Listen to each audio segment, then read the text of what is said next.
নিশ্চয়কৈ ক'ব লাগিব যে কেন্দ্ৰীয় চৰকাৰে ৰাষ্ট্ৰীয় ঘাইপথ উন্নতীকৰণৰ ক্ষেত্ৰত চাৰিলেনযুক্ত পথলৈ উন্নতি কৰিলে যদিও ৰাষ্ট্ৰীয় ঘাইপথসমূহৰ যিটো দুৰৱস্থা এই দুৰৱস্থাৰ কাৰণে এটা জমৰ যন্ত্ৰণা ভোগ কৰিব লগা আছে সৰ্বসাধাৰণ ৰাইজে। মই পোনে পোনে ভিডিঅ' জাৰ্নেলিষ্ট মৃণালক তেনে এটা পথ দেখাবলৈ বিচাৰিছোঁ। এয়া হৈছে নগাঁও জিলাৰ মাজেৰে যোৱা ৩৭ নং ৰাষ্ট্ৰীয় ঘাইপথৰ এটি পথ আৰু এই পথটো নগাঁও যিটো উৰিয়াগাঁও বাইপাছ সেই বাইপাছৰ পৰা কলিয়াবৰলৈকে সংযোগ হৈছে আৰু প্ৰথম অৱস্থাত এই পথটো 2015 চনতে TK ইঞ্জিনিয়াৰিং নামৰ এটা অৰুণাচলৰ এটা কোম্পানীক এই পথটোৰ নিৰ্মাণৰ দায়িত্ব দিয়া হৈছিলে যদিও তেওঁলোকে সময়মতে কৰিব নোৱাৰাত চৰকাৰে পুনৰ নিবিদা গ্ৰহণ কৰে আৰু নিবিদা গ্ৰহণ কৰি প্ৰায় তিনিটাকৈ কোম্পানী আছে। কোম্পানীক পৃথকভাৱে এই পথটোৰ দায়িত্ব দিয়া হয়। পুনতে দিয়া হয় PRL কোম্পানী, গংগাসাগৰ, চিম্প্লেক্স বুলি কোম্পানীকেইটাক দিয়া হয়। আৰু ভিডিঅ' জাৰ্নেলিষ্ট মৃণালক দেখুৱাব জনাইছোঁ এইটো আছে ৰাষ্ট্ৰীয় ঘাইপথ ৩৭ নং ৰাষ্ট্ৰীয় ঘাইপথে ৩৭ নং যিটো দুৰৱস্থা ইয়াত মুঠতে ৰাষ্ট্ৰীয় ঘাইপথৰ মাজতে যিটো ইয়াত এতিয়া গাঁত আছে এই গাঁতটো আজিলৈকে তেওঁলোকে পূৰণ কৰাৰ ক্ষেত্ৰত দেখিব নগ'ল আৰু ইয়াত পুল দিয়া হৈছে যিহেতু তলেদি পানী যাব সেইকাৰণে ইয়াত পুল দিয়া হৈছে। কিন্তু পুলটো বনালে যদি এই মুহূৰ্তলৈকে ইয়াৰ সম্পূৰ্ণ ৰাষ্ট্ৰীয় ঘাইপথটো গঢ়ি নিদিলে যাৰ কাৰণে দুৰ্ভোগ ভুগিব লগা হৈছে। আৰু এই পথেৰে উত্তৰ পূৰ্বাঞ্চলৰ বিভিন্ন লোক এই পথেৰে অহা যোৱা কৰাৰ লগতে ভাৰতৰ বিভিন্ন প্ৰান্তৰ ইয়ালৈ যায় আৰু প্ৰতিদিনাখনে হাজাৰ লোক এই পথেৰে অতিক্ৰম কৰে। কিন্তু এইসকল ৰাইজে দুৰ্ভোগ ভুগিব লগা হৈছে। ভিডিঅ' জাৰ্নেলিষ্ট মৃণালে দেখুৱাইছে পথটোৰ যিটো দুৰৱস্থা এইটো আছে ৰাষ্ট্ৰীয় ঘাইপথ যিটো ৰাষ্ট্ৰীয় ঘাইপথৰ যিটো দুৰৱস্থা আৰু দেখা পোৱা গৈছে সৰ্বসাধাৰণ ৰাইজে প্ৰতিদিনাখনে বিভিন্ন টেক্স দিয়ে, ৰাস্তাৰ টেক্স দিয়ে বা গাড়ী চলালেও কিন্তু টেক্স দিয়ে। কিন্তু সেই টেক্স দিয়াৰ পিছতো দেখোন চৰকাৰে বিভিন্ন হেমাহি কৰিছে। মই কিছু সাধাৰণ ৰাইজ আছে মই তেওঁলোকৰ পৰা কিছু কথা জানিব বিচাৰোঁ। অকণ যদি আগুৱাই আহে কিছু সুবিধা হ'ব। কি ক'ব ৰাষ্ট্ৰীয় ঘাইপথৰ যিটো দুৰৱস্থা তিনিটাকৈ কোম্পানীক দায়িত্ব দিলে কিন্তু তেওঁলোকে সময়মতে কাম কৰিব নোৱাৰিলে। চাওক ৩৭ নম্বৰ ৰাষ্ট্ৰীয় ঘাইপথ শদিয়াৰ পৰা ধুবুৰীলৈকে বিয়পি থকা অসমৰ মধ্যভাগে যোৱা আটাইতকৈ ব্যস্ত ৰাজপথ। এই ৰাজপথৰ নগাঁও হৈছে সকলোৰে মাজৰ কানেকশ্যন লাইনটো।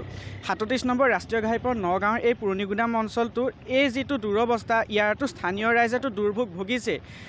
হেভি ৱেইট যিবিলাক ভেহিকুল আছে, যিবিলাক লোড কৰা ট্ৰাংক আছে বা কণ্টেইনাৰবিলাক গৈ আছে সেইবিলাকৰো যথেষ্ট অসুবিধা হৈছে। কিবা কাৰণত যদি এইখিনিতে এখন কণ্টেইনাৰো বাগৰি পৰে লাখ টকা সেই মানুহজনৰ লোকচান হ'ব। কৰোণাৰ সময়ত এনেই ব্যৱসায় বন্ধ, তাৰ ওপৰত যদি ৰাস্তাৰ কাৰণে সেই গাড়ীবিলাকৰো এই গতি হয় তেতিয়াহ'লে অৰ্থনীতিটোতো শেষেই, এইবিলাকো শেষ হ'ব। লগতে আচলতে এই পথটোৰ বাবে প্ৰথম অৱস্থাত 2015 চনতে নিবিদা দিয়া আছিলে, 2018 চনত শেষ হ'ব লাগে কিন্তু 2021 চনত পালে। আৰু দেখা পোৱা গৈছে যিটো সময়ত খৰালিত কৰা কামখিনি বাৰিষাত তেওঁলোকে কৰি আছে। কি ক'ব? বিভিন্ন ৰঙা ফিটাৰ মেৰ পাছত গৈ পেলাই চৰকাৰী কামবিলাক সদায় দিলে হয়েই, সেইটো আৰু আমি সৰুৰে পৰা দেখি আহিছোঁ। কিন্তু আশা কৰিছোঁ নগাঁও জিলাৰ উপায়ুক্ত মহোদয়ক আমি এটা অনুৰোধ জনাইছোঁ, যিহেতু তেওঁ এইবিলাক কমিটিৰ হেডত থাকে। গতিকে আপোনাক বিনম্ৰভাৱে অনুৰোধ জনাইছোঁ, আমাৰ সাধাৰণ ৰাইজে ইয়াত জীয়াতু ভুগি আছে। বাৰিষা আমি স্কুটিখন লৈ কলেজলৈ ওলাই যাব নোৱাৰোঁ, শ্লিপ কৰি পেলাই এনেকুৱা ভয় লাগে যেন সেই খাৱৈটোতে সোমামগৈ। প্ৰথম অৱস্থাত TK ইঞ্জিনিয়াৰিং দিয়া হৈছিলে, পিছলৈ তেওঁলোকে সম্পূৰ্ণ কৰিব নোৱাৰে তিনিটাকৈ কোম্পানীক দিব লগা হ'ল। এনেকৈ কোম্পানী বগৰাই থাকিবনে চৰকাৰে সময়মতে ৰাস্তাবিলাক ৰাইজলৈ উচৰ্গা কৰিব? আচলতে এইটো সম্পূৰ্ণ কৰ্মগাফিলতিৰ ফল। এইটো আমাৰ উজনিৰ পৰা নামনিলৈ যোৱা একমাত্ৰ গুৰুত্বপূৰ্ণ ৰাস্তা। এই ৰাস্তাটো আপোনালোকে ইতিমধ্যে দেখিছে। যোৱা 4 দিনৰ আগতে ময়ো দেখিছোঁ এখন কাৰ কলঙৰ ফালে সোমাই গৈছে একমাত্ৰ ৰাস্তাটোৰ গাফিলতিৰ কাৰণে, বিসংগতিপূৰ্ণ কাম কাজৰ কাৰণে। বৰ্তমান চৰকাৰখনে কিন্তু 40 কিলোমিটাৰ গতিবেগ 60 কিলোমিটাৰ গতিবেগত টেক্স লগাইছে। ৰহা টলগেট হওক, বিভিন্ন টলগেটসমূহত আমি জনসাধাৰণে দুৰ্ভোগ ভুগিব লগা হৈছে, টেক্স প্ৰদান কৰিব লগা হৈছে। কিন্তু সেই ক্ষেত্ৰত দেখিবলৈ পাব এই ৰাস্তাসমূহৰ বিসংগতিপূৰ্ণ আৰু লেহেমীয়া গতি। ইয়াত বৰ্তমান 3টা কোম্পানী, গংগাসাগৰ, PRL আৰু চিম্প্লেক্স নামৰ 3টা কোম্পানীক গটোৱা হৈছে। কিন্তু তেওঁলোকৰ অতি নিৰ্মীয়মান লেহেমীয়া গতিৰ ফলত আমাৰ জনসাধাৰণে দুৰ্ভোগ ভুগিব লগা হৈছে।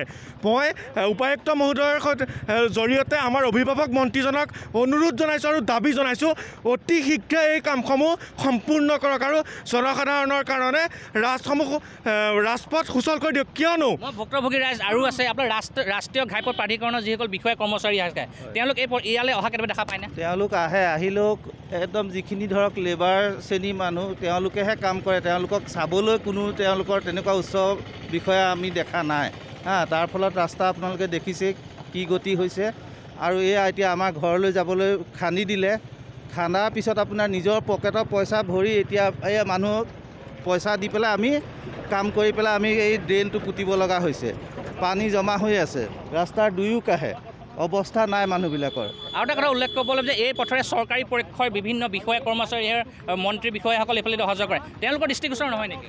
তেওঁলোকৰ দৃষ্টিগোচৰ হ'ব লাগে। তেওঁলোক ডেইলি এইপিনে অহা যোৱা কৰি আছে, মিনিষ্টাৰ মন্ত্ৰীসকল বিধায়কসকল। লগতে এটা মই চৰকাৰক অনুৰোধ জনাওঁ, আজি 2 মাহ আগত সোঁৱে বায়ে আমাৰ এই পৰিণাম নৰালিমূৰত 2জন ব্যক্তি ঢুকালে। ওলাবলৈ ৰাস্তা নাই, লাছ ওলাবলৈ। আমি ৰাইজে ৰাস্তা বনাই লৈছোঁ আৰু এইটো বিশেষকৈ চাওক 37, এইটো ইমান বিজি ৰাস্তা। এইটো চাওক পুলটো খান্দি থ'লে আজি 2-3 মাহ ওপৰ হৈ গ'ল। এইটো মৃত্যুঞ্জয় মন্দিৰলৈ গৈছে, মেইন ৰাস্তা মেপত দেখাই আছে নৰালিমূৰ। তাৰ লগত এফালে হাই ছেকেণ্ডেৰী স্কুল আছে, ছাত্ৰ ছাত্ৰী এফালেদি যায়, একটা ৰেলৱে ষ্টেচন আছে। আপোনালোকে ৰাস্তাটো গতি চাওক, কি গতি। গতিকে এনেকুৱা ধৰণৰ কামবিলাক হ'ব নালাগে। চৰকাৰক আমাৰ দৃষ্টিগোচৰ কৰিছোঁ, কামবিলাক সোনকালে কৰক, জল্দি কৰক। হয়, সকলোকে একেমুখে কৈছে যে ৰাষ্ট্ৰীয় ঘাইপথটো অতি শীঘ্ৰে পুনৰ মেৰামতি কৰিব লাগে, যিহেতু এই পথটো মেৰামতিৰ বাবে 1.59 কোটি টকা চৰকাৰে অনুমোদন জনাইছিলে আৰু অনুমোদনৰ পিছত দেখা পোৱা গৈছে যে সময়মতে পথটো সম্পূৰ্ণ হোৱা নাই। বিধানসভা মৃণালক পুনৰ মই দৃশ্য দেখুৱাবলৈ অনুৰোধ জনাইছোঁ। ইয়াত দেখা পোৱা যে যিটো পুল, এই পুলটোৰ বাবে এতিয়া এই পথেৰে যিসমূহ গাড়ী আছে, গাড়ীসমূহ অহা যোৱাত যথেষ্ট অসুবিধা হয় আৰু যিহেতু বিভিন্ন ঠাইলৈ সময়মতে ৰোগী কঢ়িয়া হয় বা বিভিন্ন বয় বস্তু ৰাজ্যখনৰ বিভিন্ন প্ৰান্তলৈ যায় বা দেশৰ বিভিন্ন প্ৰান্তলৈ যায়, কিন্তু এই পথটোৰ যিটো দুৰৱস্থা, এই দুৰৱস্থাৰ কাৰণে সেই সকলো এতিয়া যেন সময়মতে গৈ নাপায়। আৰু মই আৰু এটা কথা উল্লেখ কৰিব যে এই পথেৰে ৰাজ্যখনৰ মুখ্যমন্ত্ৰীয়ে হওক বা অন্য ৰাজ্যৰ যিখন নৰ্থ ইষ্ট আছে, নৰ্থ ইষ্টৰ বিভিন্ন মুখ্যমন্ত্ৰী হওক, মন্ত্ৰীসকল এই পথেৰে অতিক্ৰম কৰে, কিন্তু তেওঁলোকৰ কিয় দৃষ্টিগোচৰ হোৱা নাই, সেইটো এক আশ্চৰ্য বিষয় হৈ পৰিছে।